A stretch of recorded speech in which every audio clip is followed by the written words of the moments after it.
অনেক লম্বা অপেক্ষার পর জুনিয়র এনটিআর ফিরে এসেছে তার আন্ডার ওয়াটার মাস ফিল্ম দেবারাকে নিয়ে। অনেকদিন পর ইন্ডিয়ান সিনেমাতে পানির মধ্যে সিনেমা, যেটির কনসেপ্ট শুনে সত্যি মজা লাগছিল। এই দেবারা সিনেমাটির বাজেট 300 কোটি টাকা এবং এর নায়ক যখন শুনেছিলাম জুনিয়র এনটিআর, তখনই আমি ঠিক করে নিয়েছিলাম যে সিনেমাটি রিলিজ হলে আমি দেখবো। তো সিনেমাটি সিনেমা হলে রিলিজ হয়েছে আর আমি চলে গিয়েছিলাম সিনেমাটি দেখতে। আর সিনেমাটি দেখার পর এমন বোকা হয়ে যাব আমি নিজেও ভেবে উঠতে পারিনি। সিনেমাটির প্রথম দিনের কালেকশন 100 কোটি ছাড়িয়ে 150 কোটিতে পৌঁছাতে পারে এবং এটি কালকি সিনেমার রেকর্ডও ভেঙে দিতে পারে। আর আরেকটা কথা বলি, 2024 সালের শেষের দিকে পুষ্পা 2 রিলিজ হচ্ছে। আর পুষ্পা 2 কে যদি 2024 সালের সেরা সিনেমা হিসেবে প্রমাণ করতে হয়, তাহলে আমার মনে হয় এই দেবারা সিনেমাটিকে তার সামনা করতে হতেই পারে। তো আজকে আমি এই দেবারা সিনেমাটি রিভিউ করব। আর আজকে আমার এই রিভিউটি দেখার পর অনেকের মন খারাপও হতে পারে এবং এমনকি অনেকের আমার উপর রাগও হতে পারে। তো মনোযোগ সহকারে ভিডিওটি দেখো আর বোঝার চেষ্টা করো। তো প্রথমে অল্প করে আমরা সিনেমাটির কাহিনীকে একটু বোঝার চেষ্টা করি। সিনেমাটির কাহিনী হলো রেড সি, মানে লাল সমুদ্র, যেখানে পানির পরিবর্তে রক্ত বয়ে চলে। তো সমুদ্রের মধ্যে মাছ তো আছেই এবং তার সঙ্গে বোনাস হিসেবে দেখতে পাওয়া যায় মানুষের হাড়ের কঙ্কালও।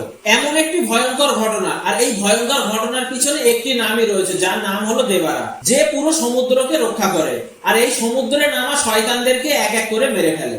সব থেকে আশ্চর্যজনক ঘটনা হলো দেবারাকে প্রায় 10-12 বছর কেউ দেখেনি, কিন্তু সমুদ্রের মাঝখানে জাহাজের উপর দাঁড়িয়ে থাকা ভূতটি তাহলে কে? ভূতের কথা বলতে মনে পড়ে গেল কাহিনীটিতে একটি শয়তানও আছে, যে কিনা দেবারার বরাবর শক্তিশালী হওয়ার পরও 10 মাথা বলা রাবণের থেকেও বেশি বুদ্ধিমান, যার নাম হলো ভাইরা। এই ভাইরার প্রধান উদ্দেশ্য হলো দেবারার নাম ও তার ভয়টাকে একেবারের মতো মুছে ফেলে দেওয়া। কিন্তু এই ভাইরার কাছে একটি সমস্যা এসে দাঁড়ায়। সেই সমস্যাটি হলো দেবারা নয়, বরং তার ছেলে ভারা, মানে দেবারার ছেলের নাম হলো ভারা, যে কিনা তার বাবার মৃত্যুর পর সে নিজেই চলে আসে ভাইরার কাছে কাজ করার জন্য। এখানে আমরা হিরো আর ভিলেনের মধ্যে কোনো দ্বন্দ্বই দেখতে পাই না, কারণ স্বয়ং হিরো নিজেই তার বাবাকে ঘৃণা করে। কিন্তু এমন ঘটনা ঘটে যাওয়া সত্ত্বেও সিনেমাটির ক্লাইম্যাক্সে এমন ঘটনা দেখানো হলো কিভাবে, যেখানে দর্শকদের বাহুবলী সিনেমার কথা মনে পড়ে গেল। হঠাৎ করে সিনেমাটির ঘটনা এমন পাল্টি খেয়ে যাবে সত্যি কেউ বুঝে উঠতে পারেনি। সিনেমাটিতে সব থেকে ভালো লাগার জিনিস হলো এই পানির মধ্যে দৃশ্যগুলো। সমুদ্রের মাঝখানে অ্যাকশন দৃশ্যগুলো খুবই সুন্দরভাবে দেখানো হয়েছে এবং জাহাজের মধ্যেও কিছু অ্যাকশনের দৃশ্য রাখা হয়েছে, যেগুলো দেখে সত্যি চোখ ফেরানো যায় না।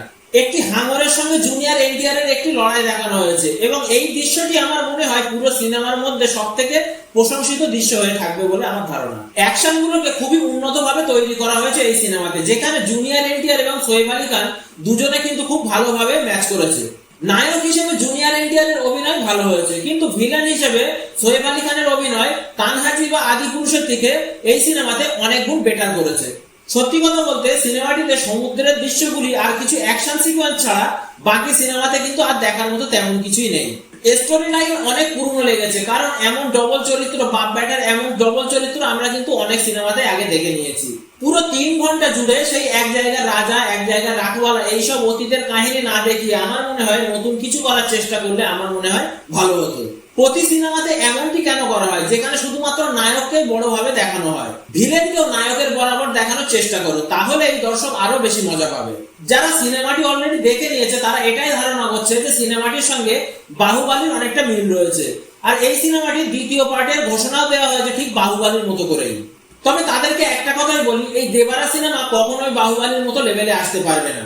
আর জুনিয়র এনটিআর এর আগের সিনেমা ট্রিপল আর দেখার পর জুনিয়র এনটিআর কে নিয়ে আমাদের আশা একটু বেশিই ছিল, ঠিক তেমনটা আমরা এই সিনেমাতে দেখতে পেলাম না।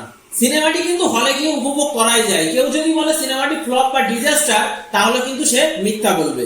জুনিয়র এনটিআর এর অভিনয় খুবই সুন্দর হয়েছে, কিন্তু ট্রিপল আর সিনেমার মতো কিছু মাসালা সিন রাখার দরকার ছিল এই সিনেমাটিতে। আর সোহেব আলী খানের ভিলেনের অভিনয় সাউথের দর্শকদের চমকে দেবে, যে ভালো ডায়লগ ছাড়াও শুধুমাত্র চোখের ইশারাতে সমস্ত অডিয়েন্সের মন কাটতে পারবে বলে আমার ধারণা।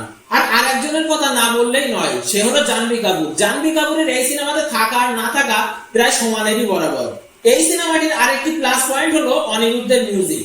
পুরো সিনেমা জুড়ে অনিরুদ্ধের ব্যাকগ্রাউন্ড মিউজিক এত সুন্দর হয়েছে, যেটা শুনেই কিন্তু হলের মধ্যে হাততালি দিতে মন চাইবে।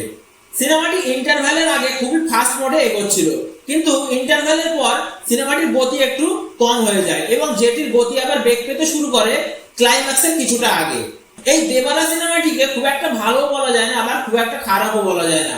সিনেমা হলে গিয়ে একবার উপভোগ করাই যায়, তবে 3 ঘন্টা ধরে এমন ঘটনা দেখা কিছু সহ্য নাও হতে পারে। জুনিয়র এনটিআর আর সোহেব আলী খানের ফেস টু ফেস আরো কিছু সিন রাখার দরকার ছিল সিনেমাটিতে।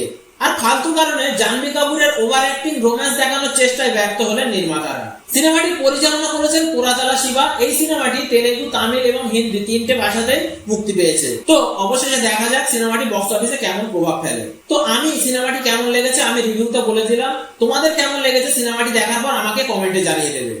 তো আজকের ভিডিওটি এই পর্যন্তই ছিল, দেখা হবে পরের ভিডিওতে। ভিডিওটিতে যদি কিছু ভালো লেগে থাকে বা আমাকে যদি কোনো প্রশ্ন করার থাকে তাহলে আমাকে কমেন্ট করতেই পারো। ধন্যবাদ।